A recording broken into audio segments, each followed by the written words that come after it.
But there's Yep. something so special about getting up, I think, when it's still dark and no one needs you and it's like the world is still sleeping. But I get to have that little bit of time for me. And that's just my simple, and I think for me, simple works and I like it. Let's learn how our next guest gets up, dress up, and show up on purpose. Enjoy the episode.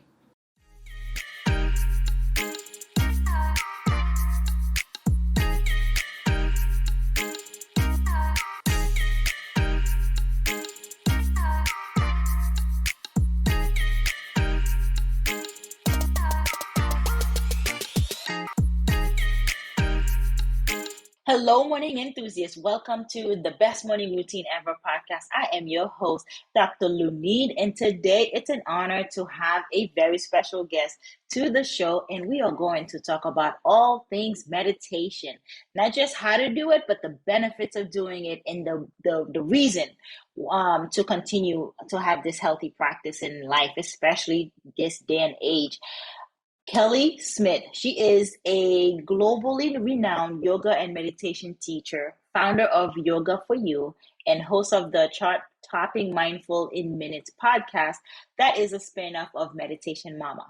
She specializes in the non-physical limbs of yoga and is best known for her master's training and workshop in meditation, restorative yoga, and yoga nidra, as well as her international global yoga and mindfulness retreats.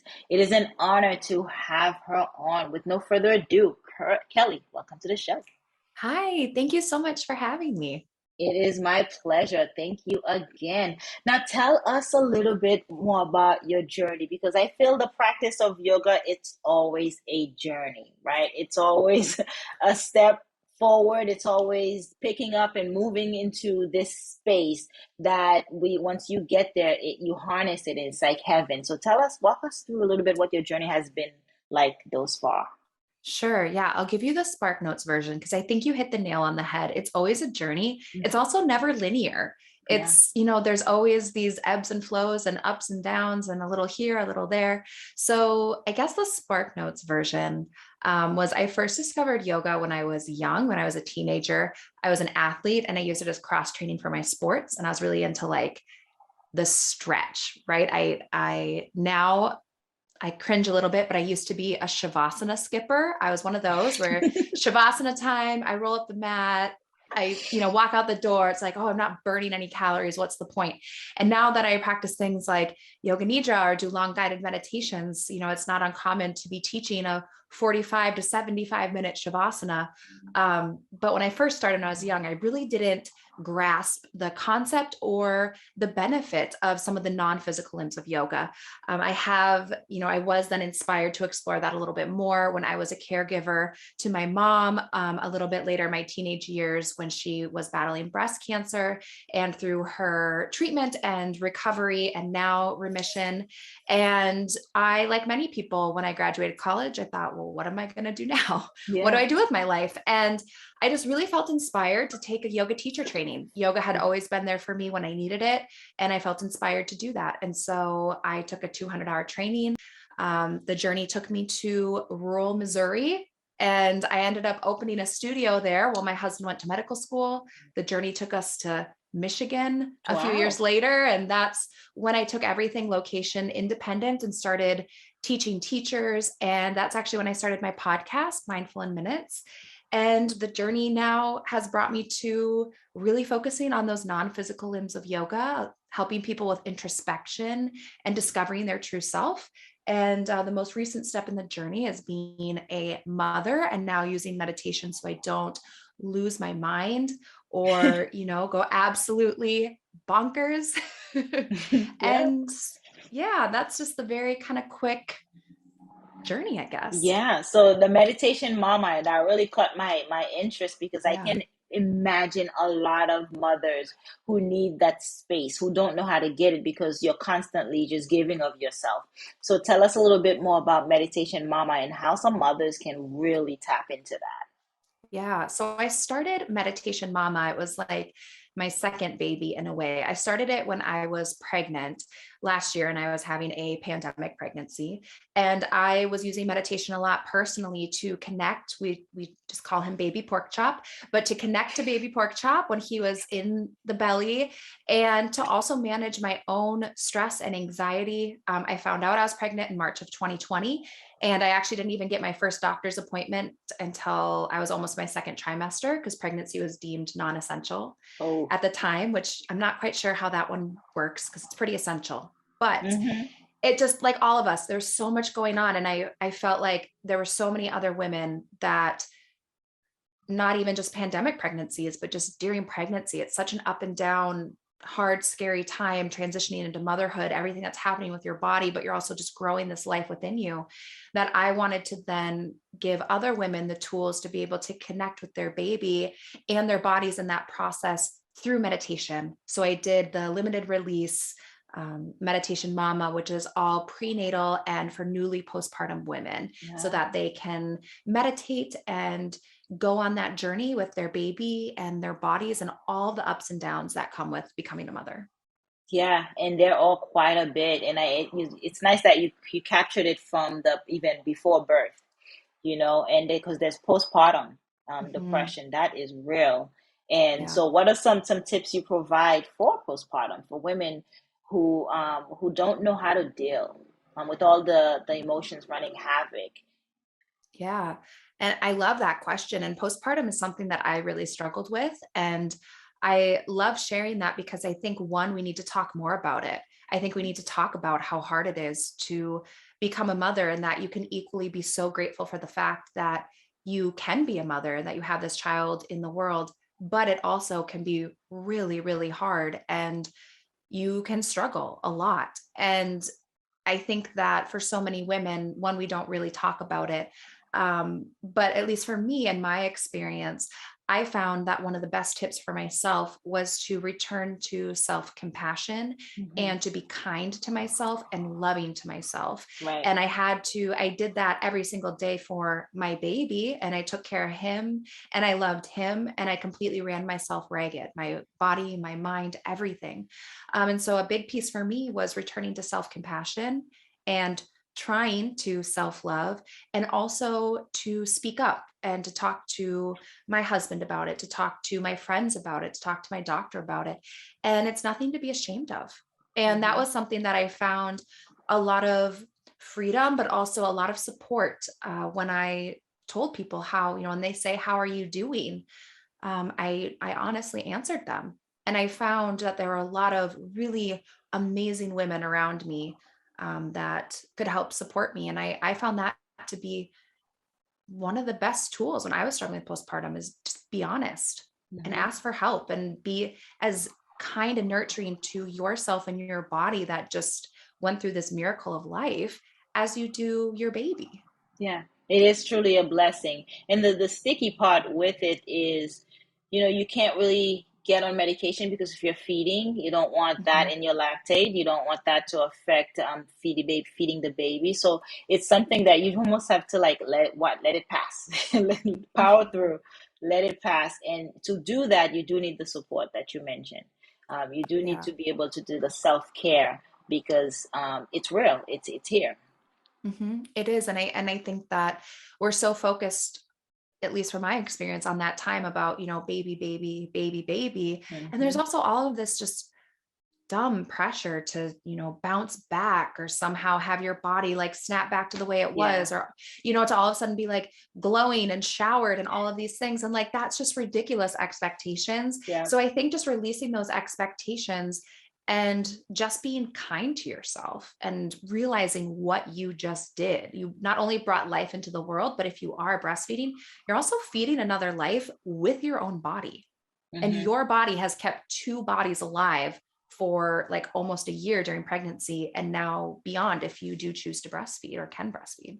Yeah. And so for yoga for you, you've thrown in the non-physical lens of yoga. Can you clarify what makes it different from regular yoga? Because I'm a very big Bikram yoga person, and I want to talk to you about that too. But I want to know about what you do, yoga for you, and non-physical limbs yoga. Yeah, so I believe in, or I follow the eight-limbed path of yoga. So it's, depending what lineage you come from or what you believe with yoga, a very common one, if you practice vinyasa or hatha yoga or Bikram, anything where you're really like flowing and moving, most likely comes from this eight-limbed path. And one of those limbs is asana or the poses, which is a wonderful, beautiful part of yoga, but it's 1/8 of what the practice really is. So there's asanas, which are the poses. There's the yamas and niyamas, which is like how you show up for yourself in life, how you show up, for everyone else in life. There's pranayama, which is breath work. There's meditation. There's concentration. There's withdrawal of the senses, which is what yoga nidra primarily focuses on, turning Mhm. inward, withdrawal of the senses. And then there's samadhi, or union or realization of the self, enlightenment, whatever your interpretation of it is. And so if we are just practicing the poses, which is a great part of yoga, but it's truly only 1/8 of what the full practice is. So if you're really practicing yoga, you are moving, you're breathing, you're turning Yeah. inward, you're meditating, you're being kind to yourself, being kind to others, and you're working towards self realization and working on your concentration. Hmm. And so Yeah. that's the non-physical limbs. It's going Yes. inward and it kind of Yes. flowing through from posture to posture because it's really true. I do yoga and I did some this morning, but I realize if I take the stress of the day into the yoga room, when I'm in there, I'm so busy focusing on my breath and the next posture that I'm not thinking about my outside world. Mm. That's the power that yoga brings, and I realized that I think this morning, and then after it was all said and done, I was like, oh yeah, I still got to deal with that thing. But in the moment, it brings in that sense of stillness, that sense of quietness and drawing inward, and I believe that's what makes it powerful for to do. Now, so other people may struggle with that, right? Other people may struggle to be still and be quiet, or feel like it's not physical enough, or not burning any calories, like you said earlier, right? You skip the posture because I'm not burning any more calories. For some people, they struggle with that. How would you advise them to kind of pull through? So I would first challenge them to think about, why is it so hard to be still? And often it's fear. And not necessarily fear for, something that might happen to you, but fear around, well, what's going to happen when I'm still? When I firmly believe that, you know, when you are still, when you are quiet, that's when things can come up, right? That's Hmm. when we will have intrusive thoughts. That's when we will actually feel how we're feeling. That's when all these things can bubble up and pour out. And I think for many people, it can be really scary to think about what's going to happen and when are we really, truly still and quiet in our day? Nothing, no, podcasts in the background, no noise, no to-do list, no multitasking, nothing, like just being, right? Instead of a human, we're not human doings, we're human beings. But when do we actually practice just being? And for many people, it can be very frustrating, be very challenging, and it can be kind of scary because we never do it. And once you slow down and become quiet, that's when all of a sudden your body and your mind and your soul are like, oh, good, she's finally paying attention. I have stuff to say. And it'll start saying things, and a lot can bubble up. And I think for many people, when you first start practicing, that's why it can be really tricky and kind of scary. So the first thing is, I would say, what is so hard about being still and just being a little introspective and self-reflective as to like, why? And not in a judgmental way, but like in more of an inquisitive way. And that will give you a lot of insight into why it is so hard to be still, and maybe where you could be improving on yourself or be challenging yourself to have these quiet moments, and maybe notice where you're not being quiet and why you're not being quiet. Yeah, meditation is the start, the gateway drug, you can say, to that. Yes. To that space, because in stillness you'll get the responses, but it can be terrifying for some people, especially when they're trying to meditate, and then the thoughts are like popcorn, right? I call them automatic negative thoughts. I call them ants, and they're coming at you 100 miles per hour, and then you're just floating away, and then just to kind of learn to observe them and realizing that Yes. you are not those thoughts. That's where the power begins, and it's a practice. right? It's Mm. again, as we started off, it's a journey to kind of progress naturally and get better at it. So tell us some of the benefits of doing meditation and yoga, and specifically with your community. Yeah, I think one of my favorite benefits is the way that meditation actually changes your brain. So there's a woman, Sarah Lazar, out of Boston. She has a very popular TED Talk, and she's doing really incredible research on how mindfulness and meditation changes your brain. And so what happens is we know that even 10 minutes a day over on average 8 weeks is enough to start changing the makeup of the brain. So the amygdala, which is the fear, anxiety, pain center of the brain that really kind of kicks off that fight or flight response, that begins to shrink and atrophy, meaning that we are actually having smaller physiological responses to stressors and actually having smaller neurological anxiety responses, which, I don't know many people who don't struggle with at least a little bit of anxiety at Yeah, times. And we know that generally as a population, our amygdalas tend to be stronger and more overactive than they used to be. Because when we were, back in hunter and gatherer days, we would have to see a stressor, right? Some kind of a threat, react. Usually something would happen within 90 seconds where we would, fight, freeze, or flee. hmm Or perhaps we would, get eaten or something, whatever it is, it would be over within 90 seconds to 2 minutes. And now we have stressors everywhere. Our bodies can't, distinguish between seeing something stressful on the news or yeah, that bear that we come across when we're trying to find lunch or, an uncomfortable conversation that we had 2 days ago that we're still thinking about. Our body right. can't differentiate, which is making our amygdalas bigger and stronger over time, which then gives us larger anxiety responses. So with regular meditation, the amygdala begins to shrink. And then the prefrontal cortex, which is like the front of the brain, if you're going to bring your hand to your forehead, which helps with higher cognitive function, emotion regulation, clarity, and focus, that gets bigger and stronger. So there's more mass there. There also is more surface area, more wrinkles in those people who meditate, which creates more space for new synapses and neurological activity. So it's actually changing the makeup of your brain to have less anxiety and to have more focus and better emotion regulation. Kelly knows her stuff. I, I don't know. Talking to, a doctor about this science stuff is a little intimidating.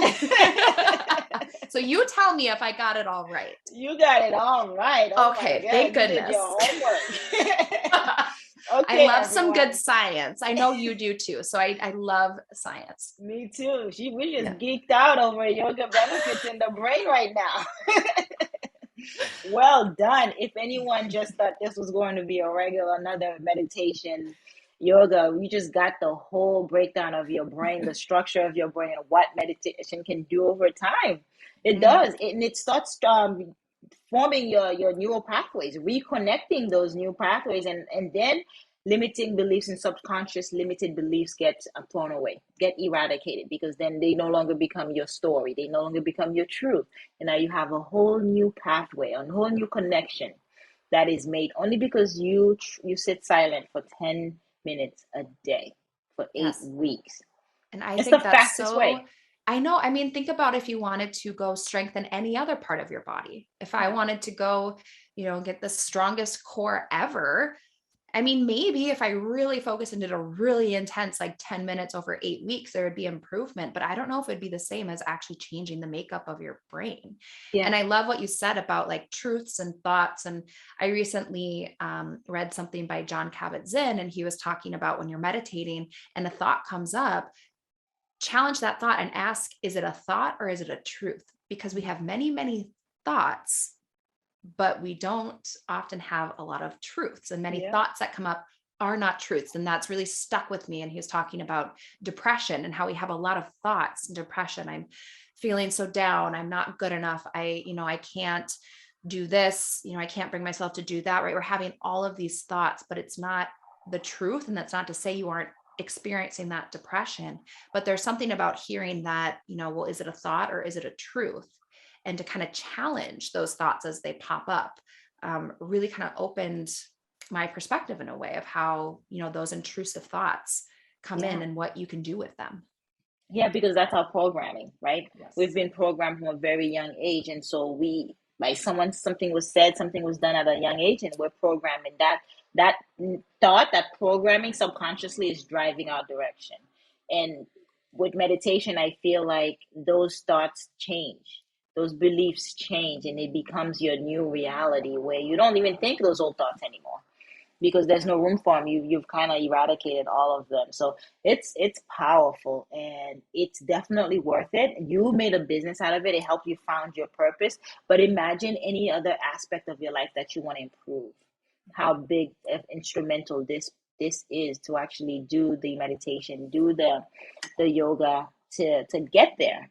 Um, yeah, it's fantastic. So tell us how about best time of day to do it. Um, I believe the best time of day is the time you're most likely to stick to it. It is a myth that you need to meditate in the mornings. I will say many people find meditating in the morning to be really convenient and it feels really good to start your day that way. But truly, you're going to get the same benefit no matter what time you're meditating. So I encourage my students to stick to the time you're most likely to stick with it. If you are not a morning person, although I know everyone listening to this podcast probably is or is yeah. working their way to getting there, but some people aren't. So Hmm. why, try to set yourself up for success. I typically tell people the first 10 minutes of your day or the last 10 minutes of your day tends to be one of the best places to fit it in. The whole Hmm. middle of the day, it can be absolute chaos. Um, I personally like to now meditate in the mornings before my little guy wakes up because that's when I feel the best doing it. And it's when I'm most likely to stick to it. By the end of the day, 10 minutes, I'm probably going to fall asleep. So I do it in the morning. But truly, the best time is when you're going to stick to it. Yeah, I think that's very powerful that you mentioned that because not everyone's a morning people, but it's when your day start that you prime yourself for the day. Because if you hit the floor running and it's chaotic, that's the same energy you bring to the rest of your day. So you want to be mindful about what you do, even if it's just silence or gratitude or journaling, working out, whatever that works for you to kind of get set the tone for the day will serve your body. Your mind will thank you for it in the process, right? Because 100 things are gonna come at you. Like my husband is not so much a morning person, but he'll meditate midday to kind of give him that boost, that jolt that he needs Mhm. to go on through the rest of the day because he's up till 11. Whereas for me, 8:30, I'm like a baby. I'm like, it's time to go. But I'll see you bright and early though. I'll see you at 4 or 5 in the morning. And so Yep. you got to know your body. You got to know what your chronotype is. You got to know when is the best time for you to get up, when is the best time for you to sleep, when is the best time to meditate, so that you can actually stick to it. I like that you added that. The best time that you are capable to stick to it because you want to set yourself up for success. And Yeah. yeah, that is absolutely true. So tell us about your other rituals in the morning. How do you get up, dress up, and show up? So, what I like to do is I wake up early. I like to wake up before anyone else wakes up. Mhm. And that's kind of my special time before the chaos, before anyone needs me, before, my husband needs me, right? Because those husbands, they need us. They need a Oh lot from yeah, us sometimes yeah, before, babies need us, before, dogs need us, whatever it is, before the workday starts, people need us. So I usually wake up around 6-ish. hmm, That seems to be a good time for me. And I like to wake up. I like to have a cup of coffee, be present with my coffee. And before I even get out of bed, I like to just three things that I'm grateful for. hmm, That's it. Just three things. It could even be that I'm alive today, that my family is healthy, and, my business is thriving, whatever it yeah, is, right? yeah, Three things: get out of bed, have my coffee, then ideally, if time allows, a little bit of movement and meditation. And then usually by then, someone needs me. But there's yep. something so special about getting up, I think, when it's still dark and no one needs you and it's like the world is still sleeping. But I get to have that little bit of time for me. And that's just my simple, and I think for me, simple works and I like Eff- it. Effective, simple but effective. Yeah, because everybody's gonna need you right after that. But it's part of that self care that you were talking about earlier, right? And especially mothers, it's setting that time out for yourself before the kids wake up, before the family gets up, and they do need you. Because if you are waking up grumpy in a bad mood, you're gonna carry that into your home. You're gonna Baby's gonna feed off that energy, and you don't want to do that. So for them and for you, taking the time out in the morning is very, very important. And it's self-care. That's what it comes down to. We always, that we're throwing that word out. What is self-care? What is it? It's that. It's allowing yourself to have 10, 30 minutes to yourself to do that, to prime yourself so you can show up for everyone else in your life, so you can show up to your office, so can show up to your family. And I think it also helps me show up best for myself as well. When I Mhm. meditate, I think about it as kind of hanging out with my soul. And something that I love doing for myself and for others is helping them connect to their most authentic self and start living from an authentic self space. And so for me, really just checking in, how am I really doing? What am I Mhm. feeling? That helps me to show up best for me every day and what I need, which really just changes the way that then I show up for everyone else, because it all Right. kind of starts with me. Yeah, yeah, and I love your simple three gratitude in the morning. I do that, and a lot of times it's repetitive from the day before, but it kind of it does something to your day. It shows you more things to be grateful for throughout the day. Because I know for me, it's like I'm grateful for this firm mattress underneath me. Yes. I'm thankful for this glass of water that's going to nourish my body from sleeping Mhm. the last 6, 8 hours. And it's simple. It can be just simple. You can say it out loud. You can write it. I like to write it because writing is a form of meditation for me. Mhm. And so I write it down. But yeah, it's as simple as it is. It has great benefits. Another one with great benefit is making your bed. Making your bed in the morning kind of helps you be more productive throughout the day. Simple, but Yes. effective. I love that one. If my husband wasn't still sleeping in the bed and I get up, I would love to be one of those people. There's something for me that's so therapeutic about Yeah. just simple and organized. Hmm. It organizes the rest of your world too. And you Yes. don't have to waste your time in decision fatigue and trying to figure out what to do. You just know. Because the body, that's Absolutely. how habits are built. That's how habits are programmed. That's how your environment is filled with cues to trigger your next behavior, to Yes. trigger your next habit. And if we understand that, then it's in our best behavior. It would behoove us to set our Absolutely. environment, prime our environment for success. And I would say on that note, one practice that I love, that I would love to share with everyone listening is the next morning when you get up and take a shower, try to be fully present when you take that shower. So, not thinking about what's coming up, not thinking about your next thing, just be present and fully experience your shower. And there's something about that practice that I think helps you then be more mindful and more present with all of your smaller actions. So, sometimes for me, that can be like the mindfulness equivalent of making your bed. And I challenge everyone just to try it maybe tomorrow morning and see just what that experience is like. Because that's one task we usually just, our minds are elsewhere. And it's like, when have you Mhm. ever just been present and like experienced the shower? I'm going to try that. I I think you'll like like that. it. I think you'll like it. Make sure the last 20 seconds of ice cold. Give your body a Yeah. jolt, wake you up a little bit. It's been an honor connecting with you, Kelly. Tell us, how can we find you? Where can we go to find Meditation Mama, Yoga for You? Tell us. Yeah. So wherever you're listening to our voices right now, you can go to the search bar and look for Mindful in Minutes. Or if you are an expectant mother or recently postpartum woman, you go to that same search bar and type in Meditation Mama. That will bring you to both my podcasts, which are a collection of guided meditations you can use. And then my website, yogaforyouonline.com, is a great place to learn about retreats, trainings, all the things. And of course, Instagram at Yoga for You Online. I like to connect with people. I will answer your DMs if you have questions, and it's a good time over there. Yeah, thank you for sharing. This has been Kelly Smith, and we're talking about non-physical lens yoga. It's a new term that I learned today, but I understood it after sitting with her. It's really going inward and just like being focused in your breath and go flowing through yoga, that it's not just the physical piece of it, but like strengthening the mind. Continue to build that practice, that journey of meditation and yoga. Kelly, it's been a pleasure having you on. Thank you. Thank you so much. This has been the highlight of my day. It's been amazing. I appreciate it so much. Hope you enjoyed today's episode. Please comment and tell us what was your favorite part, your favorite habit that you are going to try out for yourself today. Comment below. If you haven't already, be sure to subscribe. Until next time, I will see you at the top of your best morning routine ever. Stay blessed.